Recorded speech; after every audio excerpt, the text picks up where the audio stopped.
Hey guys, Britt here. Welcome to End Times Bible Prophecy. Make sure to hit the subscribe, like, and share buttons. Well, this is coming. It's inevitable, and I believe highly relevant to Bible prophecy. In fact, I would argue maybe indispensable to understanding how End Times Bible prophecy will play out. So what am I talking about? Well, this past weekend, John Holler sent me this article right here from the Wall Street Journal.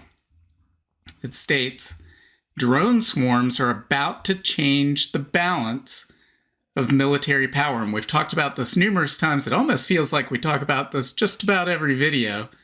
Maybe it's once a week.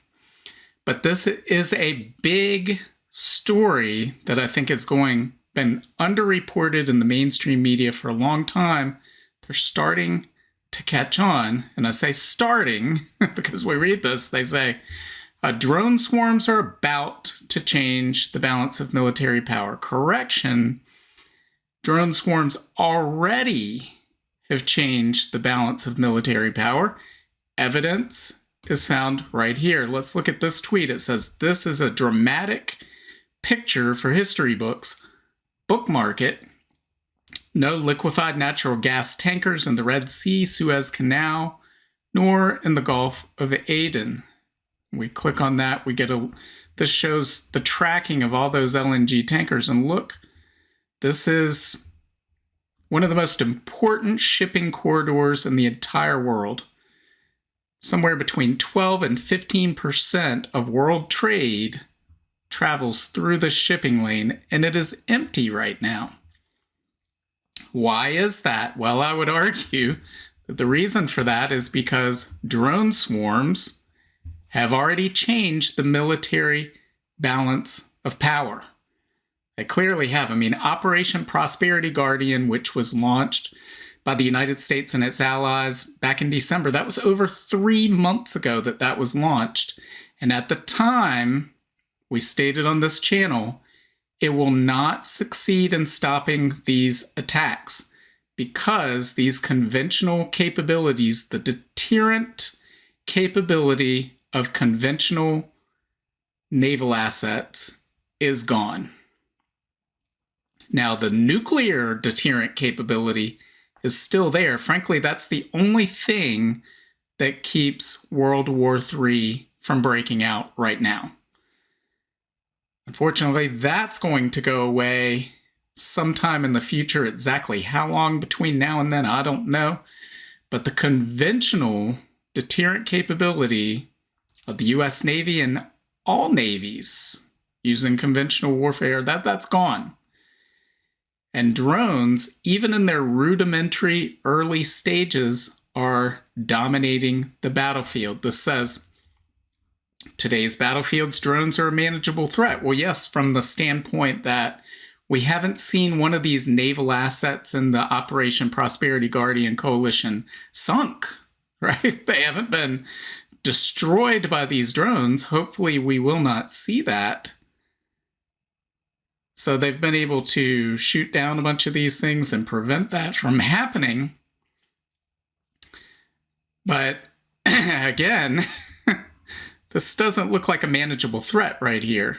The purpose of the U.S. Navy, as we stated before, outside of securing the national security of the United States, keeping the United States from being attacked or defending the United States borders, is to make sure that the shipping lanes of international trade are freely navigable. They've failed in this mission.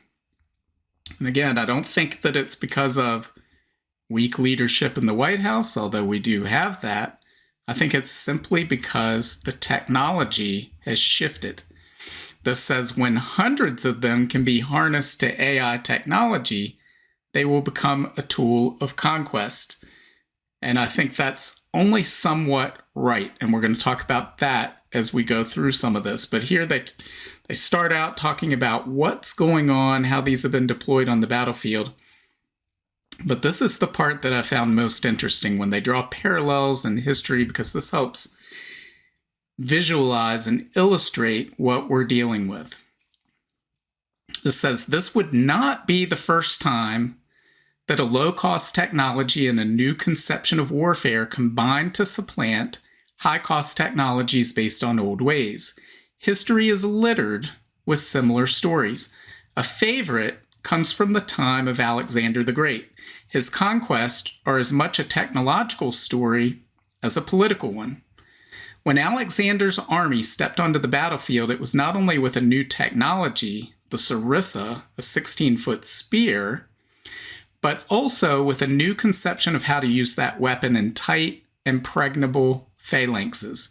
These heavily armed fortifications allowed Alexander to repel Persian armored chariots and Indian war elephants and to march deep into the subcontinent. So what were Persian armored chariots and Indian war elephants? They were the conventional weapons of the time. This would have been, 2,200 years ago.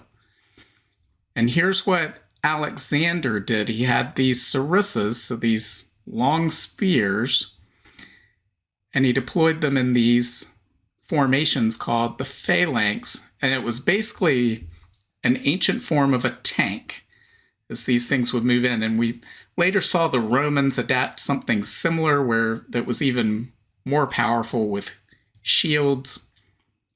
But these things, again, they revolutionized the battlefield. Now, what they talk about here, we're going to talk in a second about exactly how this all fits together, but we're going to see a similar thing take place with drones and other technologies being married together that's going to create conditions similar to what we saw in the times of Alexander the Great. So let's read a little bit further and see what it says. This says, drones are simple, cheap, and available to militaries the world over. They're the sarissas of today. But what those militaries have yet to achieve is the conception of war that will fulfill the potential of these unmanned systems.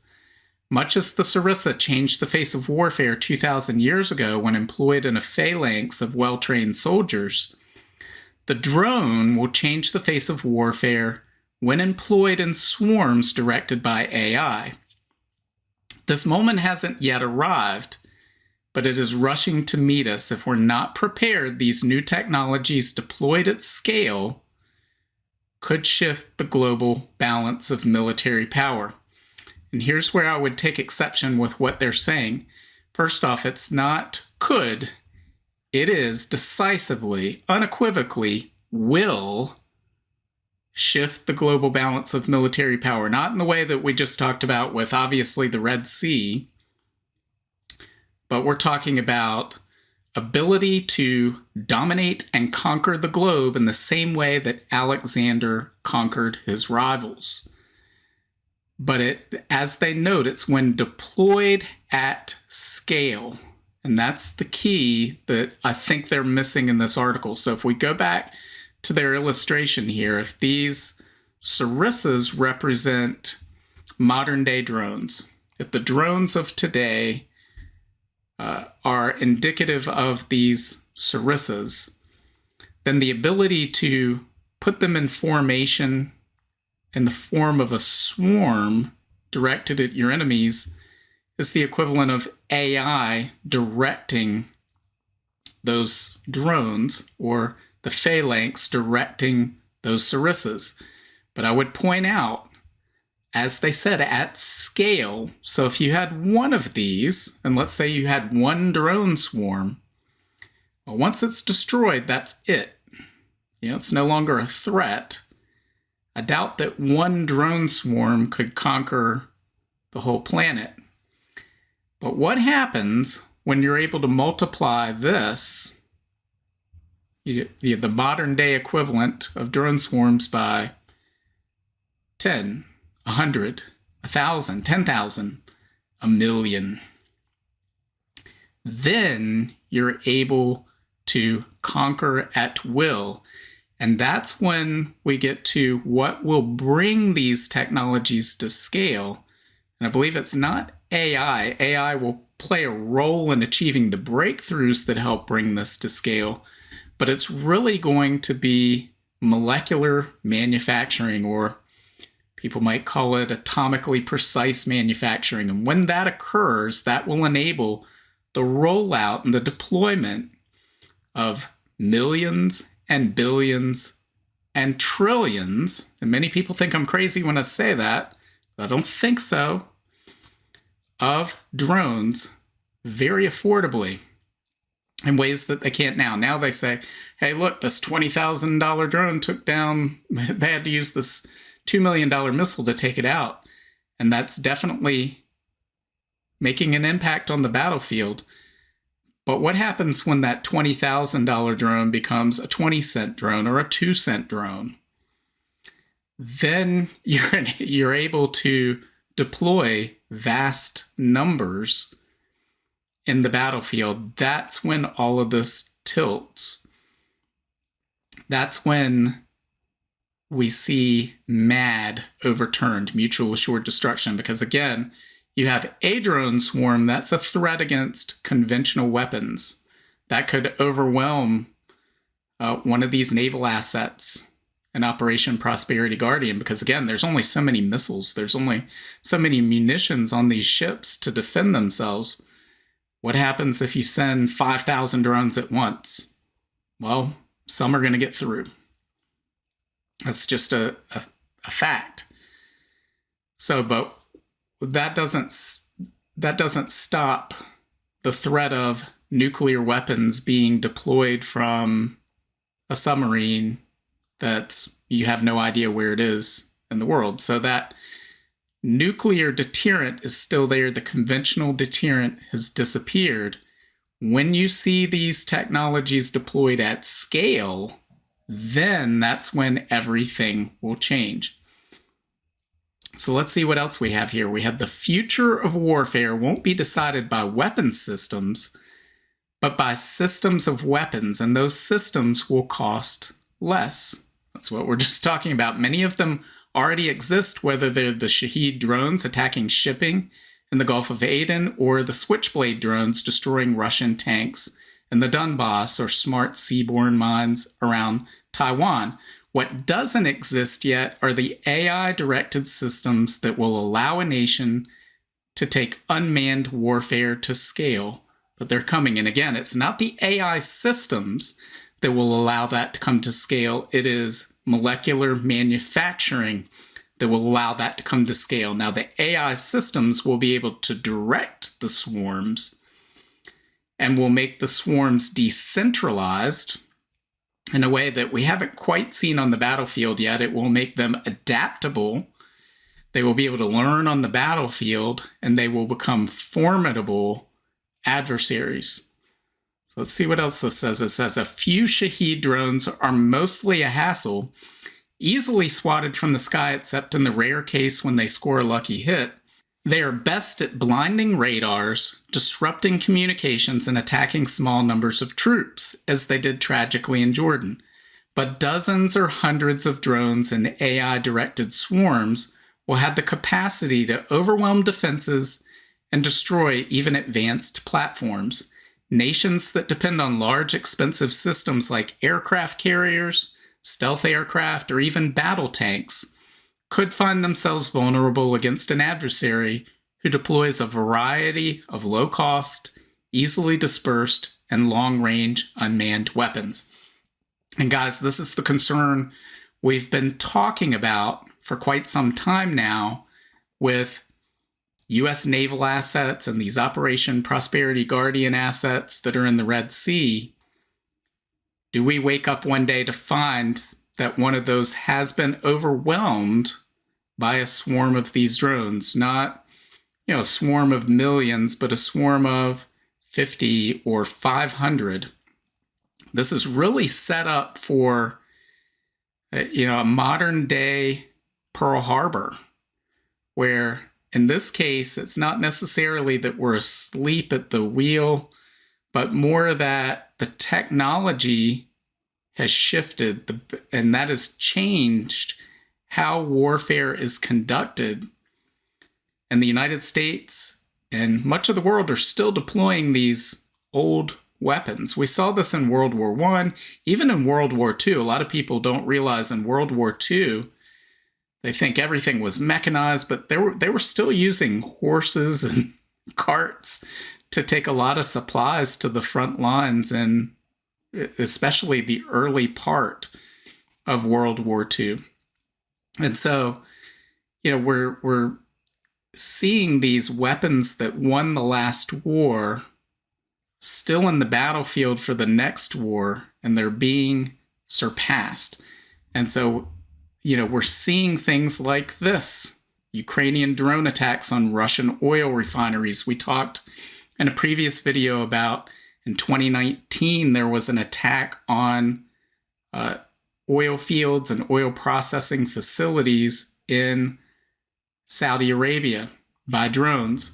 We see things like this: Ukraine's drones sink another Russian warship. So we've seen Russian warships being taken out. I hope that we do not see the same thing with US warships, but I'm afraid that that's sort of where we are right now.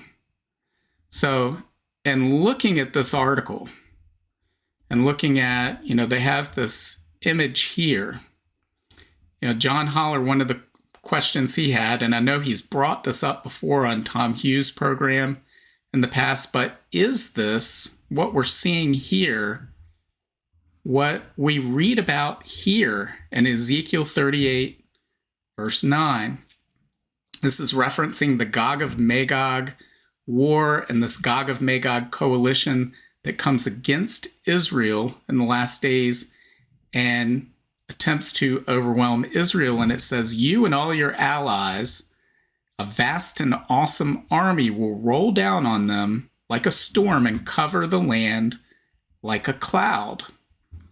And when we visualize what that may mean, it very much looks like, well, this is what it means. If you saw a bunch of these, it would appear to cover the land like a cloud. You can even see some of the shadows down here from these. I mean, this is just an image. This isn't real. But it's a sign of where we're headed in the very immediate future. This isn't something that's decades off. This could happen right now with this level of drones. I think we're going to something much more sophisticated. So if we ask, could that be what is described here? I would say the answer is yes. It's not certain, but there's a very high probability, given the times in which we live and what we're seeing take place, that this is a description of drones in formation and a cloud. And I would say that, there's another reference within the Bible that I also think it's not as clear as this one, but I think it also points to this. And we find that in Revelation chapter 6, verse 4, in reference to the Antichrist, which I think is also interesting because we were just reading about Alexander the Great. His exploits were foretold in the book of Daniel, as well as the exploits of the Antichrist. And here we read in Revelation 6:4, it says, "Then another horse appeared, a red one. Its rider was given a mighty sword and the authority to take peace from the earth, and there was war and slaughter everywhere." So what is this mighty sword? And keep in mind, it takes peace from the earth. What were we just talking about? There's a time coming in the very near future where mutual assured destruction will be rendered obsolete by these new technologies. Is this mighty sword the things we were just talking about? Is it the marriage of drones, AI, molecular manufacturing, and I would say quantum computing as well, that creates this overwhelming force to where people say, who can make war against the one that has this? So if we go to Bible Hub and look up this reference, because I know this was a translation. Well, what is this great sword? What does it specifically say in here? So if we go down and we look at the original language, That's exactly what we're looking at. Large, great, in the widest sense, a sword, a machete, a knife. So an object, a weapon, a mighty weapon that can be used against the earth. So when we read Ezekiel 38:9, if that evokes this image right here from the Wall Street Journal story, when I read this one, and again, I know it's a stretch for many people, this is speculation on my part, it doesn't mean this is how this has to happen, but when I have read this, and for years, as you can see this book right up here behind me, Racing Toward Armageddon, that came out 7 years ago, that was about this very thing and how this is all coming and what it will mean. It will result, if Bible prophecy is not fulfilled, if the end times are not fulfilled by other means, once these technologies reach critical mass, they will be used to conquer the globe, and thus they would fulfill end times Bible prophecy. They would be the fulfillment of these end times prophecies. So wrote a whole book about that. That's based on articles from 10, 15, 20 years ago that I wrote on various sites. We've talked about it here a number of times and looked back at some of those past articles. But when I read Revelation 6, I don't think of this. I think of this. And we've looked at this before. This is a swarm of bees. Imagine if this is directed by an enemy. What conventional weapons in existence today could guard against this? And the answer is none. There are none. I've heard people talk about EMPs that could be developed, but again, especially when you're dealing with AI, there will be ways to adapt that. You aren't just going to blast out EMPs in every which direction. You would take out your own infrastructure. There's going to be certain limits to whatever systems you develop conventionally, and AI will simply adapt to those things. And again, you take the swarm out, it'll learn from it, even if it's gone. The systems, the adversary will learn from it, and with molecular manufacturing, there's another swarm coming right behind it.